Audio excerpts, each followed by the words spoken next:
Good morning to you. It's Saturday. We're in Texas.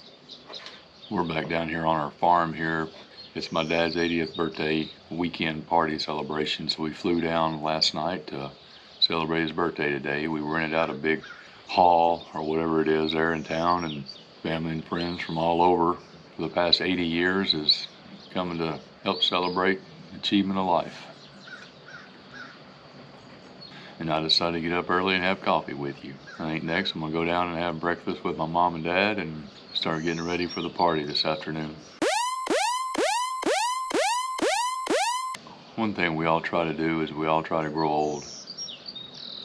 Even though we avoid it as much as possible, that's our end goal, is to go old. And me at over 52 now, I look at myself as being old compared to the kids that I work with. You know, they're all in their mid-20s to early 30s, and I still call them kids. And I remember being that age and being pissed off when someone called me a kid. I didn't start earning any kind of respect until I guess I was above 40.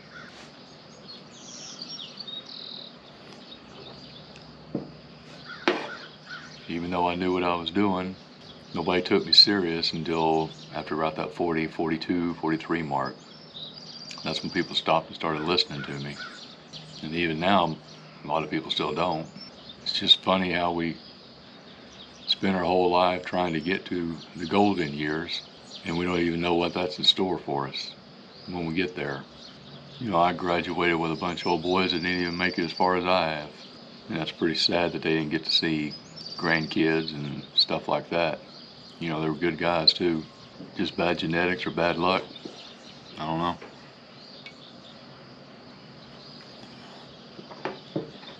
The reason why I say all that is because being 80 years old, it was really hard to find any friends that were still living.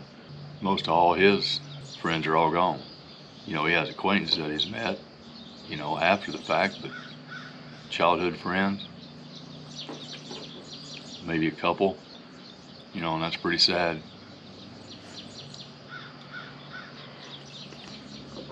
You know, like I said, we plan and we work to become 80 years old. We do everything in the world possible. We stop smoking. We stop drinking as much. We stop partying. We start eating better. Start drinking more tea than whiskey. We stop chasing skirts. Settle down. We do everything we're supposed to do to reach that golden years, but we don't even know if we're going to reach it or not. That's the problem. You know, we work hard. We save. We do everything in the world that you're supposed to do. And then what happens when you do reach it and you're in too bad of health to enjoy it? That's the biggest problem. It's almost worth not making it if you ain't gonna enjoy it, kind of deal. Just like what it was when I was a kid, you know, I couldn't fathom 25, 30 years in front of me, just like right now I can't fathom being 80. I'm planning on it, but what's gonna be my quality of life when I get there? That's gonna be the big question. Am I gonna wanna be 80? That's the deal. I ain't figured that out yet, and I'm not gonna know. Today's supposed to be a joyous occasion, but really all it's doing is kind of making me reflect on my life choices and my life decisions. You know, where am I gonna be in 28 years? What kind of health am I gonna be in? No matter how hard I try right now. Am I gonna be broke? Am I gonna be living on the street, in a car? Or will I be enjoying life? Enjoying great grandkids by then. Probably a bunch of great grandkids by then. Am I going to be a grumpy old man that get off my yard? Or am I going to be that real happy-go-lucky old man that everybody says is so sweet and so kind? I don't know. Am I going to be a burden to my kids? Or am I going to have everything all planned out? Again, I don't know. We all have that story that we want written out in our heads. But if it's not God's plan, then it's just that. It's just a story in our heads. We have to trust that He's going to do what's right for us, and we do His work and live a fulfilled life, I guess. I don't know. Kind of makes you wonder, are we doing our plan or His plan?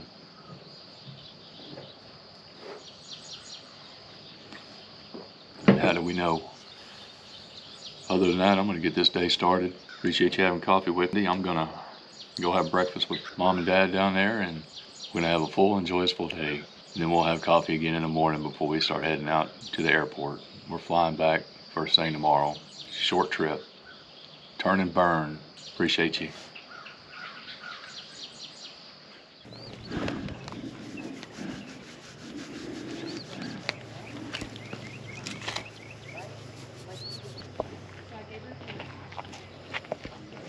You know, that sure makes me miss the farm right there.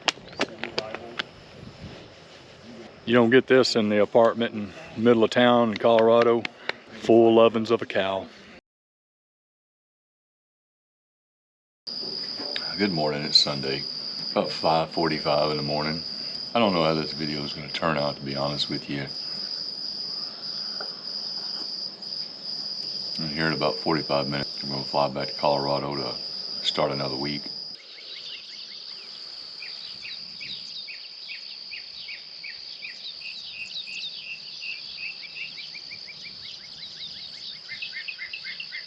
That's what it looks like when God puts his light over Texas.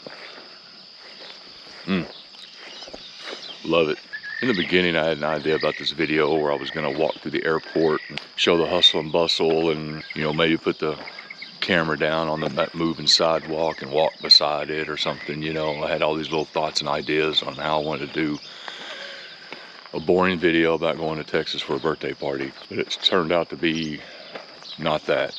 And I don't know what kind of footage I'm going to use from yesterday's party. It was a beautiful, beautiful party. My oldest daughter and my sister-in-law really put a shindig together. It was freaking amazing. They had all kinds of stuff to play and do, and man, we saw people that I haven't seen in 45 years show up, and it was just really nice to be around everybody and get to see them and talk. And I tell you, one day is not long enough. I should have probably stayed another couple more days. I didn't get to spend near the time with the grandkids that I wanted to. I shot some footage of the birthday party, but I don't know if I'm going to use it or not. You get into that family moment, that I guess the intimacy of it, you might say, and you just don't know if you want to use any of that or not and expose that to the world. I haven't made up my mind yet. I'll do it during editing. We're fixing to get in the car and head back to the airport. And to be honest, I really don't want to go back. You can't spend 51 years somewhere with your roots going as deep as they are, without having some kind of remorse, or I ain't gonna call it regret, but I just think it'd have been easier if I'd have been, 20, 22 years old right out of college when I left, instead of 51 and leaving everything. It's like taking an old tree and trying to reroot it somewhere. It may take or it may not. I think the biggest problem is just missing everybody. You can't be that close to a family, and family dinners, weekend gatherings, and things like that as much as we did. To go live in a dark little apartment in the middle of a city. I ain't knocking the apartment. She loves it. But I do miss this. The country, the quiet, the get-togethers, the grandbabies, the daughters, all the above. Yeah, I don't know. I just gotta trust that I'm doing the right thing. I don't know, this has invoked such deep thought. I don't even know if I'm even gonna post any of this stuff I'm shooting or not. Kind of humbling, really, to be honest. Anyway, I'm gonna run down and say bye to my mom and dad and go do my thing. Appreciate you hanging around. I'll see you next weekend.